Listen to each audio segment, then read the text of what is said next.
જીવનમાં હનુમાનજી મહારાજ પરથી ઘણી બધી વસ્તુ શીખવા જેવી છે. જેમ કે સૌથી પહેલું એમની ડિક્શનરીમાં ઇમ્પોસિબલ શબ્દ જેવો એક પણ શબ્દ નથી. ભગવાન કોઈ પણ કામ સોંપે કરવા તૈયાર કોણ થશે? હનુમાન દાદા. હા કે ના? પછી સમુદ્ર લાંઘવાનો છે, કોણ જશે? હનુમાન દાદા.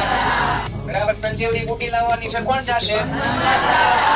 એટલે કોઈ પણ ઇમ્પોસિબલ કામ એમની માટે નથી. બીજું, હંમેશા પોતાની મર્યાદામાં રહ્યા છે. મેઘનાથે જ્યારે એમના ઉપર બ્રહ્માસ્ત્ર ચલાવ્યું ત્યારે એમની પાસે તાકાત હતી કે બ્રહ્માસ્ત્રની સામે એ બ્રહ્માસ્ત્ર નિષ્ક્રિય કરી શકે, પણ છતાં પણ પોતે બ્રહ્માસ્ત્રથી બંધાઈ જાય છે. કેમ?